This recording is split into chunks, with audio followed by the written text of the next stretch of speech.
الحمد لله نحمده ونستعينه ونستغفره ونعوذ بالله من شرور أنفسنا ومن سيئات أعمالنا من يهده الله فلا مضل له ومن يضلل فلا هادي له وأشهد أن لا إله إلا الله وحده لا شريك له وأشهد أن محمدًا عبده ورسوله يا أيها الذين آمنوا اتقوا الله حق تقاته ولا تموتن إلا وأنتم مسلمون يا أيها الناس اتقوا ربكم الذي خلقكم من نفس واحدة وخلق منها زوجها وبث منهما رجالا كثيرا ونساء واتقوا الله الذي تساءلون به والأرحام إن الله كان عليكم رقيبا يا أيها الذين آمنوا اتقوا الله وقولوا قولا سديدا يصلح لكم أعمالكم ويغفر لكم ذنوبكم ومن يطع الله ورسوله فقد فاز فوزا عظيما أما بعد فإن خير الحديث كتاب الله وخير الهدي هدي محمد صلى الله عليه وسلم وشر الأمور محدثاتها وكل محدثة بدعة وكل بدعة ضلالة وكل ضلالة في النار أعوذ بالله من الشيطان الرجيم بسم الله الرحمن الرحيم فالذين آمنوا به وعزروه ونصروه واتبعوا النور الذي أنزل معه أولئك هم المفلحون۔ حاضرین جمعہ، اسلامی بھائیوں، نوجوان ساتھیوں، عزیز بچوں، یہ غلط فہمی پائی جاتی ہے لوگوں میں کہ اسلام کے موجد اور اس کو ایجاد میں لانے والے محمد الرسول اللہ صلی اللہ علیہ وسلم، ایسا نہیں ہے، بلکہ اللہ رب العالمین نے شروع سے جس دین کو پسند کیا ہے وہ دین اسلام ہی ہے۔ آدم علیہ السلام کو جب اللہ نے زمین پہ اتارا تو کہا قُلْنَا اهْبِطُوا مِنْهَا جَمِيعًا فَإِمَّا يَأْتِيَنَّكُمْ مِنِّي هُدًى، تم لوگوں کے پاس یعنی انسانوں اور جناتوں کے پاس جب بھی میری طرف سے کوئی ہدایت کی بات جائے گی فَمَن تَبِعَ هُدَايَ، تو اس ہدایت کی بات کو جو مانے گا اور پیروی کرے گا تو اس کے لیے خوشخبری ہے، ایسا شخص کل قیامت کے دن خوف نہیں کھائے گا، ڈرے گا نہیں۔ اس سے معلوم ہوا کہ اللہ رب العالمین نے حضرت آدم علیہ السلام کو زمین پہ بھیجتے وقت ہی فرما دیا تھا کہ میری طرف سے گائیڈ لائن زندگی گزارنے کا طریقہ دین دیا جائے گا، اور وہ دین اسلام ہے۔ ان الدین عند اللہ الاسلام۔ اتنی بات کلیئر ہونے کے بعد ہمارا یہ عقیدہ بننا چاہیے کہ کچھ مسلمان لا علمی میں جو یہ نعرہ لگا دیتے ہیں کہ سبھی دھرم تو اچھے ہی ہیں، سبھی تو اللہ کی طرف لے جا رہے ہیں، سبھی تو روحانیت کی تعلیم دے رہے ہیں، اس میں برا کیا ہے؟ سارے دھرموں کی عزت ہم کرتے ہیں۔ کسی دھرم کی عزت کرنا، اس کی تعظیم کرنا، ان کے ہاں میں ہاں ملانا، ان کے عقیدے پہ خاموش رہنا یا ان کے عقیدے میں ہاں کہہ دینا، یہ ایک الگ چیز ہے، اور اس دھرم کے کسی آدمی کے ساتھ اخلاق کے ساتھ پیش آنا یہ الگ چیز ہے۔ اخلاق کے ساتھ پیش آؤ، یہ ہماری اور آپ کی بنیادی تعلیم ہے، لیکن اتنے نارمل نہ ہو جاؤ، اتنے سیکولر نہ ہو جاؤ کہ ان کے دین اور مذہب اور دھرم کی تعریف کرنے لگو۔ پتہ لگا سب کو ملانے کے چکر میں اپنے ہی دین اور ایمان سے ہاتھ دھو بیٹھے۔ قرآن کریم سورۃ الاعراف آیت نمبر 157 میں نے آپ کے سامنے پڑھی ہے۔ اس آیت کی روشنی میں دیکھتے ہیں ہمارے نبی صلی اللہ علیہ وسلم پر ایمان لانا کتنا ضروری ہے۔ آج ایسا بھی سنا جاتا ہے، لوگ کہہ دیتے ہیں کہ اگر انسان اللہ کو مانتا ہے، ہمارے نبی کو نہ مانے، تب بھی وہ جنت میں جا سکتا ہے؟ کچھ چانسز ہے، ایسا بولا جا رہا ہے، جبکہ یہ عقیدہ انتہائی زیادہ غلط ہے۔ اللہ رب العالمین نے قرآن مجید کی اس آیت میں ارشاد فرمایا،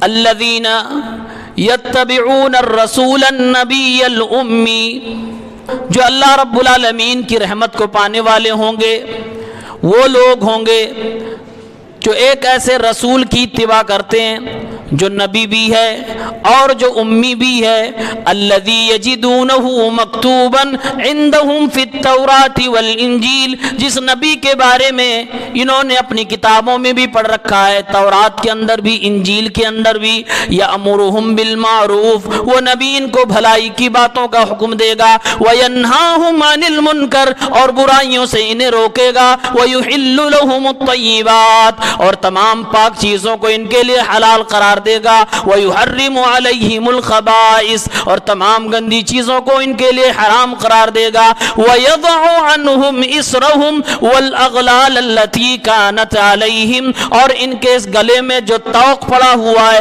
ان کے سر پہ جو بوجھ پڑا ہوا ہے، وہ سارا توق، وہ سارا بوجھ وہ نبی ختم فرما دے گا۔ فَالَّذِينَ آمَنُوا بِهِ، تو جو اس پر ایمان لائیں گے، وَعَزَّرُوهُ، اس کی تعظیم کریں گے، عزت کریں گے، وَنَصَرُوهُ، اور اس نبی کی مدد کریں گے، وَاتَّبَعُوا النُّورَ الَّذِي أُنزِلَ مَعَهُ، اور اس نور کی اتباع کریں گے جو اس نبی کی نبوت کے ساتھ نازل کیا گیا، وَأُولَئِكَ هُمُ الْمُفْلِحُونَ، یہی لوگ کامیاب ہونے والے ہیں، یہی لوگ کامیاب ہیں۔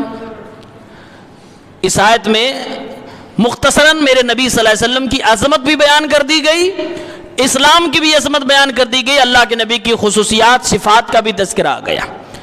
ایک ایک کر کے دیکھیے۔ آج کل ایک مسئلہ بڑا کنٹروورشل بنا ہوا ہے، اللہ کے نبی صلی اللہ علیہ وسلم امی ہے، جیسا کہ اس آیت میں ہے، الرسول النبی الامی۔ امی کا معنی کیا ہے؟ کچھ لوگوں نے اس کا ترجمہ ان پڑھ کیا کہ ان پڑھ، امی کا معنی ان پڑھ، اور جب نبی کی شان میں یہ بات کہی گئی تو کچھ لوگوں نے اس پر گستاخ رسول کا فتویٰ بھی لگا دیا۔ آئیے دیکھتے ہیں مفسرین اعظام نے امی کا معنی کیا کیا ہے۔ بہت ساری میننگ اس کی بتائی گئی، سب کا خلاصہ اور صحیح معنی امی کا یہ ہے، امی وہ شخص جو پیدا ہونے کے بعد سے لے کر پوری عمر کسی بھی استاذ کے سامنے پڑھنے کی غرض سے بیٹھا نہ ہو، کسی کی شاگردی اختیار نہ کی ہو، وہ کتاب سے دیکھ کے پڑھنا نہ جانتا ہو لیکن علم والا ہے، وہ لکھنا نہیں جانتا لیکن علم والا ہے، ایسے شخص کو امی کہا جاتا ہے۔ اور بعین ہی یہی خوبی میرے رسول صلی اللہ علیہ وسلم کی تھی۔ جب یہ بیان کیا جاتا ہے تو ایک سوال پیدا ہوتا ہے ذہن میں، آخر اللہ نے اپنے نبی کو امی کیوں کہا؟ قرآن کریم میں اللہ تعالیٰ نے دوسری جگہ پہ صاف کہا ہے، مَا كُنْتَ تَتْلُو مِن قَبْلِهِ مِن کتاب، اے نبی اس سے پہلے تو آپ کتاب پڑھتے ہی نہیں تھے، وَلَا تَخُطُّهُ بِيَمِينِكَ، اور آپ اپنے دائیں ہاتھ سے لکھتے بھی نہیں تھے۔ یعنی اللہ رب العالمین نے فرمایا، اے میرے پیغمبر کتاب کو دیکھ کے آپ کو پڑھنا نہیں آتا، اے میرے پیغمبر آپ قلم پکڑ کے لکھنا بھی نہیں جانتے ہیں۔ یہ باتیں اللہ رب العالمین نے اپنے نبی کے بارے میں اس لیے فرمائی کیونکہ اللہ فرما رہا ہے اِذَا لَارْتَابَ الْمُبْتِلُونَ، دنیا کے کسی استاذ کے سامنے بیٹھ کر آپ نے تعلیم حاصل کی ہوتی، دنیا داروں کے سامنے بیٹھ کر آپ نے اس وقت کی دنیاوی اور دینی تعلیمات کو حاصل کیا ہوتا تو لوگ آپ کے اوپر شک کرنے لگتے، آپ کے قرآن پر شک کرنے لگتے کہ یہ تو اپنے استاذ سے سیکھ کر بتا رہا ہے، اس کو اللہ کا کلام ماننے سے انکار کر دیتے۔ اِذَا لَارْتَابَ الْمُبْتِلُونَ، باطل پرست لوگ شک و شبے میں مبتلا ہو جاتے اور قرآن کریم کو مشکوک قرار دیتے۔ گویا کہ معلوم ہوا امی جو میرے نبی کی صفت بتائی گئی یہ قرآن کی سچائی کو ثابت کرنے کے لیے، کہ دیکھو ایسا نبی ہے جو پیدا ہونے کے بعد کسی بھی استاد سے کبھی نہیں پڑھا، پھر بھی قرآن ایک ایسی کتاب پیش کر رہا ہے جس کے سامنے دنیا گھٹنے ٹیکنے کو تیار ہے۔ قرآن معمولی کتاب نہیں ہے۔ اللہ نے فرمایا لو انزلنا هذا القرآن على جبل لرأيته خاشعا متصدعا من خشية الله، اگر ہم اس قرآن کو پہاڑ کے اوپر بھی نازل فرما دیتے جو اللہ کی مخلوقات میں بہت مضبوط ترین مخلوق ہے، اللہ نے فرمایا کہ تم اپنی آنکھوں سے دیکھتے اللہ رب العالمین کے خوف سے یہ پہاڑ بھی پست ہو جاتا، یہ ریزہ ریزہ ہو جاتا، یہ بکھر جاتا، قرآن کا بوجھ نہیں اٹھا پاتا۔ لیکن اسی قرآن کے بوجھ کو اللہ رب العالمین نے میرے نبی صلی اللہ علیہ وسلم کے دل پہ اتارا۔ وَإِنَّهُ لَتَنزِيلُ رَبِّ الْعَالَمِينَ نَزَلَ بِهِ الرُّوحُ الْأَمِينُ عَلَىٰ قَلْبِكَ لِتَكُونَ مِنَ الْمُنذِرِينَ، اے میرے نبی ہم نے اس کو قرآن کو اتارا ہے، جبرائیل کے ذریعے سے اتارا ہے، اور آپ کے قلب اطہر پر، آپ کے مبارک دل پہ، پاک دل پہ ہم نے قرآن کو اتارا ہے۔ ذرا اندازہ کرو میرے نبی صلی اللہ علیہ وسلم کا سینہ اور آپ کا دل کتنا مضبوط اللہ رب العالمین نے بنایا تھا کہ اللہ فرماتا ہے یہ قرآن اگر پہاڑ پہ اتارتے تو پہاڑ ٹوٹ جاتا، اور وہی قرآن اللہ کے نبی صلی اللہ علیہ وسلم کے سینے پہ اتر رہا ہے۔ معلوم یہ ہوا میرے نبی کا سینہ، میرے نبی کا دل پہاڑوں سے بھی زیادہ مضبوط تھا۔ دنیا میں پتھر اتنا مضبوط نہیں جتنا میرے نبی صلی اللہ علیہ وسلم کے دل میں مضبوطی تھی۔ اللہ کے نبی صلی اللہ علیہ وسلم دنیا کے بہت بڑے بڑے غم اٹھائے، لیکن اللہ کے نبی کبھی بھی اپنے قدموں میں جنبش نہ آنے دیے۔ قرآن کے بارے میں اللہ نے فرمایا لا یاتیہ الباطل من بین یدیہ ولا من خلفہ، قرآن کے سامنے سے اس میں نہ کوئی کمی کی جا سکتی ہے اور نہ پیچھے سے اس میں کوئی زیادتی اضافہ کیا جا سکتا ہے، بلکہ اللہ نے قرآن میں چیلنج کیا قل لئن اجتمعت الانس والجن علی ان یاتوا بمثل هذا القرآن، اے میرے پیغمبر اعلان کر دیجئے، چیلنج کر دیجئے دنیا والوں کو، اگر ساری دنیا کے انسان اور تمام جنات مل جائیں اور اس قرآن کی طرح ایک کتاب لانا چاہے، لا یاتون بمثلہ ولو کان بعضهم لبعض ظہیرا، قرآن کی طرح کتاب نہیں لا سکتے چاہے سارے انسان و جنات مل کر ایک دوسرے کی مدد ہی نہ کر لیں۔ اور یہ سب قرآن کریم کی حفاظت کے لیے کیوں ہے؟ کیونکہ قرآن میں اللہ نے خود کہا انا نحن نزلنا الذکر وانا له لحافظون، میں نے ہی اس کو اتارا ہے اور ہم ہی اس کی حفاظت کریں گے۔ تو یہ سب قرآن کی حفاظت ہو رہی ہے۔ گویا کہ قرآن کی حفاظت پر انگلی اٹھانا یہ بہت بڑی بات ہو گئی۔ قرآن کریم محفوظ ہے کیونکہ اس کی حفاظت کی ذمہ داری اللہ نے رکھی ہے۔ قرآن کی تعلیمات محفوظ ہیں، میرے نبی کی تعلیمات محفوظ ہیں، اس کی حفاظت کی ذمہ داری اللہ نے لے رکھی ہے۔ اللہ نے قرآن میں کہا رسول نبی امی کی اتباع کرتے ہیں، وہ نبی الذی یجدونہ مکتوبا عندہم فی التوراۃ والانجیل، یہود و نصارہ اس نبی کو اپنی کتاب تورات کے اندر لکھا ہوا پاتے ہیں، اس کا تذکرہ موجود ہے، انجیل کے اندر لکھا ہوا پاتے ہیں، اور سچ میں تورات اور انجیل کے اندر ہمارے نبی صلی اللہ علیہ وسلم کا تذکرہ موجود ہے۔ وہ الگ بات ہے کہ تحریف کرنے کی کوشش کی جا رہی ہے، میرے نبی کا نام تورات سے مٹانے کی کوشش کی جا رہی ہے، لیکن آج بھی وہ الفاظ موجود ہیں جس سے ہمارے علماء نے استدلال کیا ہے۔ اولڈ ٹیسٹامنٹ کے یعنی تورات اولڈ ٹیسٹامنٹ کے دا بک آف ڈیٹرونومی میں سورت نمبر 18 اور آیت نمبر 18-19 تورات کے اندر لکھا ہوا ہے، جو انگلش ورژن ہے، کہ اللہ رب العالمین نے کہا، موسیٰ علیہ السلام بیان کرتے ہیں، اللہ نے کہا تھا I'll raise up for them a prophet like you from among their brothers and I will put my words into his mouth, he will tell them everything I command him, anyone does not listen to my words I command him, he speaks in my name, I myself will call him to account۔ یہ تورات کے اندر لکھا ہوا ہے۔ اس کا مطلب یہ ہے کہ اللہ تعالیٰ نے موسیٰ علیہ السلام سے کہا کہ اے میرے پیغمبر موسیٰ، میں آپ کی طرح ایک اور نبی لاؤں گا۔ عیسائیوں نے کہا یہ ہمارے نبی عیسیٰ علیہ السلام کے بارے میں بات کہی گئی، ہم کہتے ہیں نہیں، کیونکہ عیسیٰ علیہ السلام بغیر باپ کے پیدا ہوئے اور ہمارے نبی صلی اللہ علیہ وسلم ماں باپ کے ذریعے سے پیدا ہوئے۔ عیسیٰ علیہ السلام زندہ آسمانوں پہ اٹھا لیے گئے اور ہمارے نبی صلی اللہ علیہ وسلم کی طبعی موت ہوئی، وفات ہوئی ہے۔ موسیٰ علیہ السلام ماں باپ کے ذریعے سے پیدا ہوئے اور آپ کی بھی طبعی موت ہوئی، وفات ہوئی ہے۔ موسیٰ علیہ السلام کو اللہ نے ایک نئی شریعت دی تھی، ہمارے نبی کو بھی ایک نئی شریعت ملی ہے، جبکہ عیسیٰ علیہ السلام حضرت موسیٰ علیہ السلام کی شریعت ہی کو ریفارم کرنے کے لیے، اسی کی تبلیغ کرنے کے لیے بھیجے گئے تھے۔ تو یہ ہمارے نبی کے بارے میں بات ہے، اور اس میں نشانی بتائی جا رہی ہے کہ اے موسیٰ، آپ کے بھائیوں میں سے ایک دوسرا رسول میں نبی بھیجوں گا۔ دو بیٹے تھے، اسحاق اور اسماعیل۔ اسحاق علیہ السلام کی نسل سے بنو اسرائیل ہیں، جس میں عیسیٰ علیہ السلام آئے، اور حضرت اسحاق کے دوسرے بھائی حضرت اسماعیل، جن کو حضرت ابراہیم ذبح کرنا چاہتے تھے، ان کی نسل سے محمد رسول اللہ صلی اللہ علیہ وسلم ہے، ان کی طرف اشارہ ہے۔ اور سب سے بڑی پہچان کی بات اللہ نے فرمایا، موسیٰ علیہ السلام کہتے ہیں کہ میں اپنی باتیں اس نبی کے منہ میں ڈالوں گا، اور یہی قرآن میں اللہ نے فرمایا ہے، وَمَا يَنْتِقُ عَنِ الْهَوَىٰ إِنْ هُوَ إِلَّا وَحْيٌ يُوحَىٰ۔ میرا پیغمبر محمد اپنی نفس، اپنی خواہشات سے اور اپنی من سے گفتگو نہیں کرے گا، اس کی طرف وحی کی جائے گی، تب وہ دین کے معاملے میں گفتگو کرے گا۔ اور یہ بھی کہہ دیا، موسیٰ علیہ السلام نے فرمایا کہ اللہ نے فرمایا جو بھی میرے اس نبی کو نہیں مانے گا، میں بذات خود اس کو اپنے سامنے کھڑا کر کے حساب لوں گا، اس کے لیے سزائیں متعین کروں گا۔ اور اللہ نے قرآن میں سچ فرمایا، فَلْيَحْذَرِ الَّذِينَ يُخَالِفُونَ عَنْ أَمْرِهِ أَن تُصِيبَهُمْ فِتْنَةٌ أَوْ يُصِيبَهُمْ عَذَابٌ أَلِيمٌ۔ جو میرے نبی کی مخالفت کرتے ہیں ان کو ڈرنا چاہیے کہیں اللہ کا دردناک عذاب ان پہ نہ آ جائے، کسی فتنے کے وہ شکار نہ ہو جائیں۔ یہ قرآن میں اللہ نے واضح کیا۔ انجیل کے اندر بھی آپ کا تذکرہ موجود ہے، اور انجیل والی بات تو قرآن میں خود لکھی ہوئی ہے۔ سورۃ الصف کے آیت نمبر 6 میں حضرت عیسیٰ علیہ السلام نے اپنی قوم کے لوگوں سے کہا تھا، وَمُبَشِّرًا بِرَسُولٍ يَأْتِي مِن بَعْدِ اسْمُهُ أَحْمَدُ۔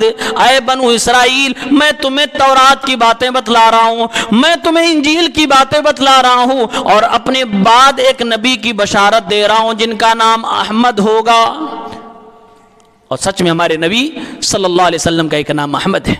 احمد کا معنی دو ہوتا ہے، ایک معنی یہ کہ وہ شخص جس کی بہت زیادہ تعریف کی گئی ہو، ایک معنی یہ ہوتا ہے وہ شخص جس نے اللہ تعالیٰ کی بہت زیادہ تعریف کی ہو، اور دونوں معنی ہمارے نبی کے بارے میں سچ ہے۔ آگے اللہ نے فرمایا اپنے نبی کے بارے میں، لوگوں کو بھلی باتیں بتلائیں گے اور برائیوں سے روکیں گے۔ اللہ کے نبی صلی اللہ علیہ وسلم نے جاہلیت کی ساری برائیوں پر رد فرمایا اور لوگوں کو روکا۔ آپ نے برائیوں سے روکا، شرک سے روکا، آپ نے بے حیائی سے روکا، آپ نے بیمانی سے روکا، آپ نے سود خوری سے روکا۔ جو بھی برائیاں آپ کے سامنے ہوئی زمانے جاہلیت سے چلی آ رہی تھی، سب پہ آپ نے رد فرمایا اور لوگوں کو بھلی باتیں بتائیں، اللہ کی عبادت کی طرف لائے، لوگوں کو کھانا کھلانے کی تعلیم دی، غریبوں مسکینوں کے حال چال لینے کی تعلیم دی، آپس میں سلام کرنے کی تعلیم دی، پیار و محبت کرنے کی تعلیم دی۔ اور آگے فرمایا وہ تمام پاک چیزوں کو تمہارے لیے حلال کرے گا اور تمام ناپاک چیزوں کو تمہارے لیے حرام کر دے گا، اور جو تمہارے سر پہ بوجھ ہے، گلوں میں توق ہے، اس کو بھی وہ اتار کے پھینک دے گا، یعنی رسم و رواج کا بھی وہ خاتمہ فرما دے گا۔ بنو اسرائیل کی شریعت میں بڑی سختیاں تھیں، ان کے یہاں تھا کہ اگر بدن میں گندگی لگ جائے، پیشاب پخانہ، دھلنا نہیں، چمڑیوں کو چھیلنا ہے تمہیں، یہ سختی ہی تھی۔ ان کے یہاں تھا کہ اگر تم نے کسی کو قتل کر دیا تو ایک ہی آپشن ہے، جان کے بدلے جان۔ ہمارے اسلام میں کہا گیا نہیں، اگر گندگی لگ جائے پانی سے دھل دو، پاک ہو جاؤ گے، کپڑا بھی پاک ہو جائے گا، تم بھی پاک ہو جاؤ گے۔ کہا گیا اگر کسی نے کسی کا قتل کر دیا تو تین آپشن ہے، یا تو فری میں معاف کر دے، یا پھر فدیہ لے کر معاف کر دے، یا پھر جان کے بدلے جان لے لے۔ اس کو آپشن دیے گئے، ادھر آپشن نہیں تھے۔ اس طرح کی بہت ساری چینجنگ آئی۔ ان لوگوں کو منع تھا کہ سنیچر کے دن تو کچھ نہیں کر سکتے، ہمارے ہاں تو کچھ نہیں منع کہ آپ جمعے کے دن کاروبار نہیں کر سکتے، اتوار کے دن نہیں کر سکتے، سنیچر کو کچھ نہیں منع ہے، بس نماز کے ٹائم پہ نماز پڑھنا ہے، عبادت کے ٹائم پہ عبادت کرنا ہے۔ تو آسانی ہمارے یہاں، جو سروں پہ بوجھ، گلوں میں جو فندے پڑے ہو، تو ہمارے نبی نے نکال دی۔ آگے اللہ نے فرمایا جس نے بھی میرے نبی صلی اللہ علیہ وسلم کی بات مانی، ایمان قبول کیا، ان کی تعظیم کی اور ان کی مدد کی اور اس کی اتباع کی، اس نور کی جو ان کے نبوت کے ساتھ اتارا گیا تھا۔ قرآن میں اللہ نے اپنے قرآن کو نور کہا ہے. وَاتَّبَعُوا النُّورَ الَّذِي أُنزِلَ مَعَهُ، اس نور کی اتباع کری جس نور کو اللہ نے اپنے نبی کی نبوت کے ساتھ نازل فرمایا، یا جس نور کے ساتھ اللہ کے نبی صلی اللہ علیہ وسلم کو نبوت سے سرفراز کیا گیا. اولئک هم المفلحون، ایسے لوگ کامیاب ہیں. اس میں اللہ رب العالمین اپنے نبی کے ساتھ ایک امتی کا کیا رویہ ہونا چاہیے اس رویوں کو بیان فرمایا. اللہ نے فرمایا آمنو بہی، ایک امتی پہلے اپنے نبی پر ایمان لائے، سچے دل سے ان کو اپنا رسول اپنا نبی تسلیم کرے. وعزروہ، دل سے ان کی تعظیم کرے. ان کی تعظیم کے آگے کسی اور کی تعظیم نہیں ہونی چاہیے، ان کے اوپر کسی اور کو نہیں کھڑا کیا جانا چاہیے. امام اعظم محمد الرسول اللہ صلی اللہ علیہ وسلم کو ایمانا جانا چاہیے، یہی ان کی تعظیم کا تقاضا ہے. فرمایا وَنَصَرُوهُ، اور جب ضرورت نبی کو تمہاری پڑ جائے تو اپنے جان مال سے اپنے نبی کے ساتھ ہو جاؤ، اپنے نبی کی تعلیمات کا پرچار کرو، اپنے نبی کے خلاف اٹھنے والی مہم کے سامنے سینہ سفر ہو جاؤ، ان کی مدد کیا کرو. اور جو نبی اپنے ساتھ نور لے کر آیا یعنی قرآن کی تعلیمات لے کر آیا اس کی بھی اتباع کرو. اور نبی کے ساتھ جو نبی کی نبوت ہے یعنی نبی علیہ الصلوۃ والسلام جو اپنی زبان سے باتیں کہہ رہے ہیں، احادیث مبارکہ ارشاد فرما رہے ہیں، سنتیں بتلا رہے ہیں، قرآن کی تفسیر کر رہے ہیں، ان ساری چیزوں کی اتباع کرو. اولئک هم المفلحون، ایسے لوگ ہی کامیاب انسان ہیں. اس آیت کے اندر اللہ تعالیٰ نے اپنے نبی کی نشانی بتائی اور بتایا کہ تورات انجیل میں یہ چیزیں لکھی ہوئی ہیں. اب اگلی آیت میں فوراً اللہ رب العالمین اپنے نبی سے کہتا ہے اے نبی صلی اللہ علیہ وسلم آپ کہیے کہ میں ساری دنیا کا رسول ہوں. آپ سے پہلے جتنے نبی تھے سب کسی خاص علاقے کے نبی تھے، لیکن ہمارے نبی ساری دنیا کے نبی ہیں.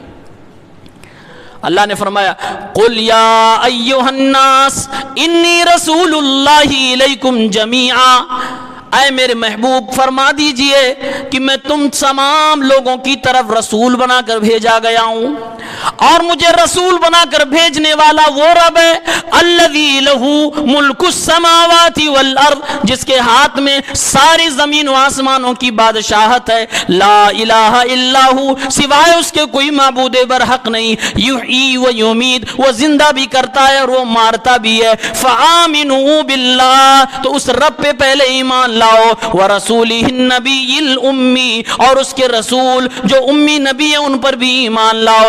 الذی یؤمن باللہ وکلماتہ، جو رسول خود اللہ کی ذات پر ایمان رکھتا ہے، اللہ کی عبادت پہ، اللہ کی ربوبیت پہ، اللہ کے اسماء و صفات پہ، اللہ رب العالمین کی وحدانیت پہ ایمان رکھتا ہے، اللہ کی کلمات پر ایمان رکھتا ہے. لعلکم تہتدون، تم ہدایت پا جاؤ گے. یہ ہم سب کو کہا جا رہا ہے. اتنی وضاحت کے بعد اب کیا کوئی یہ کہہ سکتا ہے کہ کوئی کرسچن یا کوئی جیوازم کا ہو اور وہ اپنے نبی کو مان رہا ہو، اسلام کے آ جانے کے بعد اپنے ہی دھرم میں باقی رہے اور وہ جنت میں چلا جائے گا؟ نہیں. علماء نے مفسرین نے لکھا ہے یحیی و یمیت کا معنی ہوتا زندہ کرنا اور مارنا. عام طور سے مخلوقات کو زندہ کرنا اور مارنے کے بارے میں یہ لفظ آیا ہے. یہ اللہ کی صفت ہے.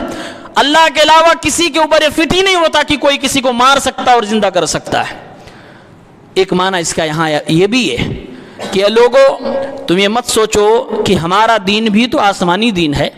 یہودی لوگ سوچنے لگے، نصارہ سوچنے لگے ہمارا دین بھی تو آسمانی دین ہے، ہمارے پاس تو آسمانی کتاب ہے، ہمارا بھی نبی تو اللہ کی طرف سے، پھر میں محمد کو کیوں مانوں؟ سوال سمجھ میں آ رہا؟ اگر یہودی کہنے لگے ہمارے نبی موسیٰ یہ بھی تو اللہ کے نبی ہیں، ہماری آسمانی کتاب تورات یہ بھی تو اللہ کی جانب سے اتاری گئی کتاب ہے، ہمارا دین یہ بھی تو اللہ رب العالمین کی طرف سے، لیکن ہمیں کیوں مجبور کیا جا رہا ہے کہ محمد الرسول اللہ صلی اللہ علیہ وسلم کو مانوں؟ اللہ رب العالمین فرما رہا ہے اے میرے بندو اللہ تعالیٰ جیسے لوگوں کو مارتا ہے اور جلاتا ہے یہ اللہ کی مرضی ہے. اللہ رب العالمین اپنے نبیوں کی شریعت کو بھی ایسے مردہ کر دیتا ہے اور انویلڈ کر دیتا ہے اور پھر بعد میں آنے والے نبی کی شریعت کو زندہ کر دیتا ہے. میرے رسول محمد الرسول اللہ صلی اللہ علیہ وسلم کسی خاص جگہ کے نبی نہیں, کسی خاص ملک کے نبی نہیں, یہ ساری دنیا کے لیے نبی ہیں اور کسی خاص ٹائم کے لیے نہیں بلکہ قیامت تک کے لیے نبی ہیں. اس لیے ان کی شریعت آ گئی. اب ان کے آنے کے بعد جتنی بھی شریعت ہیں جتنے بھی دین ہیں سب کینسل ہو جائیں گے, سب انویلڈ ہو جائیں گے. لہٰذا انویلڈ دین کو ماننے والا میری جنت میں نہیں جائے گا. جس کو میں نے کینسل کر دیا, منسوخ کر دیا, اس کو ماننے والا میری جنت میں نہیں جائے گا. اب اگر تمہیں جنت میں آنا ہے تو تم موسیٰ کو مانتے ہو مانتے رہو, تورات کو مانتے ہو مانتے رہو. جب تک میرے محبوب محمد عربی صلی اللہ علیہ وسلم کو نہیں مانو گے تمہیں جنت میں نہیں جانے دوں گا. بڑے بڑے سائنسدانوں نے قرآن کی صداقت کو میرے نبی کی صداقت کا اعتراف کیا ہے. کینیڈا کے اندر ایک بہت بڑے professor T V N Prasad تھے, ڈپارٹمنٹ کے چیئرمین تھے. 1991 کے اندر ان کو ڈسٹنکشن ایوارڈ سے نوازا گیا. ایک بھاری بھرکم ایوارڈ ان کو دیا گیا, انعام دیا گیا. انہوں نے قرآن کی تعلیمات پر ریسرچ کیا تھا. ان سے پوچھا گیا کہ قرآن کی وہ تعلیمات, وہ معجزے جو سائنٹیفک ہیں, آپ نے ریسرچ کی ہے, آپ نے قرآن کو کیسا پایا؟ کیا سچ میں مسلمانوں کو دعویٰ صحیح ہے کہ یہ اللہ کی کتاب ہے؟ تو ایک نان مسلم اپنا تبصرہ دیتا ہے اور کہتا ہے مجھے یہ بتایا گیا تھا کہ محمد الرسول اللہ ایک عام آدمی تھے, ایک شہر مکہ کے اندر پیدا ہوئے اور دیہات میں شروع کی زندگی گزاری. لیکن محمد الرسول اللہ جو کتاب لے کر آئے, ان کی کتاب پڑھنے کے بعد مجھے ذرہ برابر اس بات میں شک نہیں ہے کہ یہ کتاب ان کی اپنی لکھی ہوئی کتاب نہیں ہے. اس کے الفاظ ہیں, انگلش میں بولتا ہے I have no difficulty in my mind in concerning that this is divine inspiration. یہ اللہ رب العالمین کی طرف سے کتاب ہے اور یہ بات کہنے میں کوئی ڈیفیکلٹی مجھے محسوس نہیں ہو رہی, کوئی پریشانی نہیں ہے. یعنی میں یقین سے ایک سائنسداں ہونے کی وجہ سے, ایک ریسرچر ہونے کی حیثیت سے میں کہہ رہا ہوں کہ یہ محمد الرسول اللہ کی اپنی لکھی ہوئی کتاب تو نہیں ہے, یہ سچ میں اللہ رب العالمین کی طرف سے نازل کردہ کتاب ہے. جن لوگوں نے نان مسلمز نے بھی وہ ایمان لائے نہیں لائے, اللہ کے ہاتھ میں ہدایت ہے. اللہ تعالیٰ سب کچھ دکھا کے بھی ہدایت نہیں دینا چاہتا تو نہیں لا سکتے, لیکن سچائیاں ان کی قلبوں سے چل پڑی ہیں. الفضل ما شہدت به الاعداء, فضیلت تو اصل وہ ہے کہ دشمن بھی اس کا قائل ہو جائے. اس لیے جب مائیکل ایچ ہارٹ نے کتاب لکھی, دنیا کے 100 بڑے انسانوں کی فہرست بنانی شروع کی, 100 the ranking of the most influential person in the world, دنیا کے اندر 100 بڑے لوگوں کی لسٹ بنائی. سب سے پہلے محمد الرسول اللہ صلی اللہ علیہ وسلم کا نام لکھا اور پیج نمبر 3 پہ یہ بات وضاحت سے لکھی کہ میں اس لسٹ کی رینکنگ کرتے ہوئے سب سے پہلے آمینہ کے لال محمد عربی صلی اللہ علیہ وسلم کا نام لکھ رہا ہوں.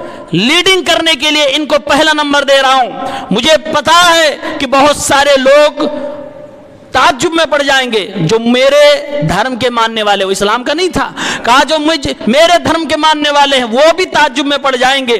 بہت سارے لوگ مجھ سے سوال بھی کریں گے کہ تم نے کیوں پہلے عیسیٰ کو نہیں کیا, تم نے پہلے کسی دوسرے نبی کو کیوں نہیں لکھا, کسی دوسری ہستی کو کیوں نہیں لکھا, تم نے محمد رسول اللہ کو پہلے کیوں لکھا. لسٹ بنانے سے پہلے ہی جواب دیتا ہے, He was the only one person in history who was supremely successful in both.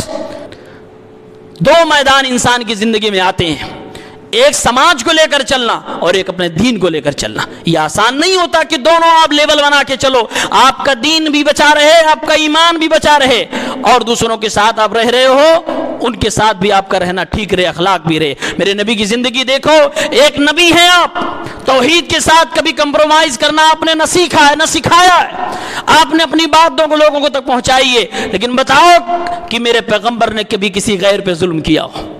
میرے پیغمبر نے کبھی کسی کو ستایا اور کسی کے ساتھ زبردستی کی ہو، بلکہ قرآن کی آیت لا اکراہ فی الدین، زبردستی نے کسی کو اسلام میں داخل کیا جائے گا۔ سمجھو، ریسرچ کرو، اسٹڈی کرو، سمجھ میں آئے تو آؤ، ورنہ کوئی بات نہیں، یہ تو اللہ رب العالمین کے ہاتھ میں جس کو چاہے گا ہدایت دیتا ہے۔ تو کہا محمد صلی اللہ علیہ وسلم پوری ہسٹری کے اندر ایک واحد ایسی شخصیت ہے جو ان دونوں فیلڈ میں سپریملی سکسیسفل ہے، پوری طرح سے کامیاب ہے، کہیں بھی ایک انچ بھی اعتراض کرنے کی جگہ نہیں مل رہی، اس لیے میں مجبور ہوں کہ ان کو پہلا نمبر دوں۔ یہ میرے نبی صلی اللہ علیہ وسلم کا مقام و مرتبہ ہے، قرآن کی صداقت و سچائی ہے، اس لیے اللہ کے نبی صلی اللہ علیہ وسلم بماغ دوحل کہتے ہیں۔ صحیح مسلم کتاب الایمان کی روایت 153 نمبر پہ حدیث سے ابو ہریرہ رضی اللہ تعالیٰ عنہ حدیث کے راوی ہیں کہ آپ صلی اللہ علیہ وسلم نے فرمایا والذی نفس محمد بیدی، محمد الرسول اللہ کی جان جس کے ہاتھ میں اللہ رب العالمین کی قسم ہے، لا يسمع بی احد من هذه الامتی یہودی ولا نصرانی، میرے آ جانے کے بعد دنیا کے لوگوں میں سے جس بھی یہودی اور نصرانی نے میرے بارے میں سن لیا ثم يموت ولم يؤمن بالذی ارسلت به، پھر وہ دنیا سے چلا گیا، میرے اوپر ایمان نہیں لایا، میری باتوں کو نہیں مانا، مجھے اپنا اللہ کا آخری رسول نہیں تسلیم کیا، الا کان من اصحاب النار، محمد رسول اللہ صلی اللہ علیہ وسلم کا فتویٰ کہ وہ جہنم میں جائے گا،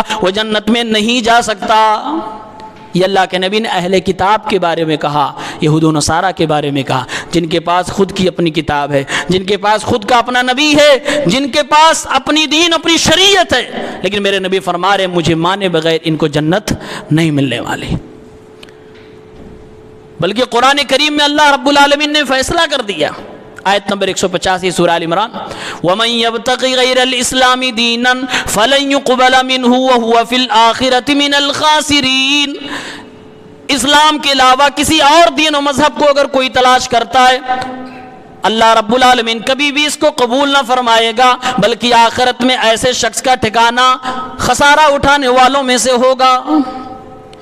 اب اتنی ساری بات سننے کے بعد ایک سوال کا جواب اپنے آپ سے پوچھیں، کیا یہ کہنا درست ہوگا کہ یہود و نصارہ کے پاس اپنی خود آسمانی کتاب ہے، تورات آسمانی کتاب ہے، انجیل آسمانی کتاب ہے، کیا یہ کہنا درست ہوگا کہ یہ آسمانی کتاب والے ہیں لہذا قرآن کو مانے یا نہ مانے یہ جنت میں جائیں گے، یہ راستہ بھی وہیں تک جاتا ہے؟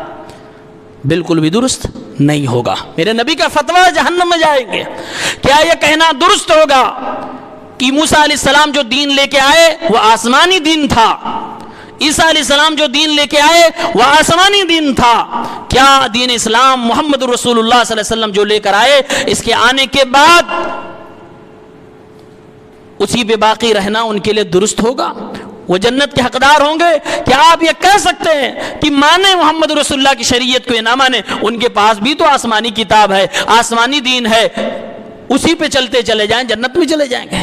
نہیں جائیں گے، چاہے ان کا عمل و طریقہ صحیح ہی کیوں نہ ہو۔ یہ بات یاد رکھیں، عمل و طریقہ صحیح ہی کیوں نہ ہو، جبکہ ان کے ہاں عمل و طریقہ دونوں گڑبڑ ہے، عقیدہ نہیں صحیح، توحید نہیں صحیح، اور ہمارے نبی صلی اللہ علیہ وسلم پر جو ایمان لانا تھا اس سے تو پہلے ہی ہاتھ دھو بیٹھے۔ تیسری چیز، انبیاء کرام میں اولو العزم نبی 5 ہیں، 5 بڑے انبیاء ہیں، ان میں حضرت موسیٰ اور حضرت عیسیٰ دونوں آتے ہیں۔ 1,24,000 انبیاء کرام میں سے 25 نبیوں کا قرآن میں نام آیا، ان 25 میں سے 5 لوگوں کو اولو العزم کہا گیا کہ سب سے بڑے نبی یہ 5 ہیں، ان 5 میں سے سب سے بڑے امام الانبیاء محمد الرسول اللہ صلی اللہ علیہ وسلم ہیں، لیکن ان 5 میں حضرت موسیٰ کا بھی نام آ رہا ہے، حضرت عیسیٰ علیہ السلام کا بھی نام آ رہا ہے۔ کیا کوئی یہودی کہے ہمارے نبی بھی تو ٹاپ 5 میں آتے ہیں، کوئی کرسچن کہے ہمارے نبی بھی تو ٹاپ 5 میں آتے ہیں، کیوں محمد کو میں مانوں؟ میں بھی تو جنت میں جا سکتا ہوں، میں بھی تو اللہ ہی کے رسول کو ماننے کا دعویٰ کر رہا ہوں۔ میرے بھائیوں، ایک ہی جواب ہوگا کہ تمہارے پاس نہ تو نبی کی تعلیم اوریجنل باقی ہے، نہ تمہارے پاس اللہ کا دیا ہوا، اللہ کی دی ہوئی کتاب اوریجنل شکل میں باقی ہے، اور نہ تمہارے پاس اللہ کی نازل کردہ شریعت اوریجنل شکل میں باقی ہے۔ تم نے سب کچھ بدل دیا ہے، اسی لیے تو آخری پیغمبر جناب محمد عربی صلی اللہ علیہ وسلم قرآن لے کر آئے تھے، اس لیے میرے نبی صلی اللہ علیہ وسلم کو اللہ نے بھیجا تھا۔ آپ کے آنے کے بعد اب کسی کو بھی تم مانو یا نہ مانو، تم محمد الرسول اللہ صلی اللہ علیہ وسلم کو مانے بغیر جنت میں نہیں جا سکتے۔ یاد رکھو، 1,24,000 نبیوں والی بات اگر درست ہے، اگر کوئی دنیا کا انسان 1,23,999 نبیوں پر ایمان رکھتا ہے لیکن محمد الرسول اللہ کو اپنا نبی نہیں مانتا، رب کعبہ کی قسم ہے وہ مسلمان نہیں ہے، وہ جنت میں نہیں جا سکتا، الا کان من اصحاب النار کے زمرے میں داخل ہوگا۔ یہ میرے نبی کا فتویٰ ہے۔ آج ہم بڑے سیکولر بنتے ہیں، سارے دھرم اچھے، اور یہ بھی اچھا، میں نے شروع میں بتایا لوگوں کی عزت کرو، لوگوں سے اخلاق سے پیش آؤ، یہ ہمارے اور آپ کی دین کی تعلیم ہے، لیکن ان کے دین کی، ان کے دھرم کی، ان کے خرافات کی، ان کے شرک کی قطعاً اسلام اجازت نہیں دیتا کہ وہاں آپ جا کے سر جھکا دو اور اپنے آپ کو کوئی اسلام کہتا ہے دوسروں کی ریسپیکٹ۔ اسلام اس ریسپیکٹ کی بات نہیں کر رہا ہے، اسلام زمین پہ چلنے والے دو پیر کے انسانوں کی ریسپیکٹ کی بات کر رہا ہے، باطل کی ریسپیکٹ کی بات نہیں کرتا۔ آج لوگوں کو غلط فہمی یہی ہوئی ہے، وہ اسلام کا نام دیتے ہیں، نعوذ باللہ۔ اسلام کہے گا ایک اللہ کی عبادت کرو، اور اس کے بعد کہے گا جاؤ بت پرستوں کی بتوں کی تعریف کرو۔ اسلام کبھی یہ دوگلی پالیسی نہیں کھلتا۔ انسان ہیں، گمراہ ہو گئے، اخلاق سے پیش آؤ، سمجھاؤ، لا الہ الا اللہ محمد رسول اللہ کا مطلب بتاؤ، یہ اسلام کی تعلیم ہے۔ جتنا اخلاق آپ پیش کر سکتے ہو، لیکن اخلاق کا مطلب یہ نہیں ہے کہ اپنے ایمان کا سودا کر کے بتاؤ۔ آپ اپنے ایمان پہ باقی رہو، ہمارا ملک اس کی اجازت دیتا ہے، اپنے ایمان پہ باقی رہو، اپنے ایمان کی حفاظت کرو، اپنے دین کی حفاظت کرو، یہ ہمارا اور آپ کا قانونی حق بھی ہے، رائٹ بھی ہے۔ اس کا کیوں سودا کرتے؟ کس کو خوش کرنا چاہتے ہیں؟ لوگ یہی کرتے ہیں۔ میرے بھائیوں، میرے دوستوں، یہ میرے سوال جو میں نے آپ کو دیے ہیں، اس کو یاد رکھیے۔ اگلے جمعے میں انشاءاللہ ایک بہت بڑی بات اسی سے ریلیٹڈ میں کہنے والا ہوں، ایک دوسری ٹاپک کے حوالے سے، لیکن یہ باتیں یاد رہیں گی تو اگلا جمعہ سمجھ میں آئے گا، ورنہ شاید وہ والی بات آپ کو لگے کہ ہوا میں چل رہی ہے، بات سمجھ میں نہیں آئے گا۔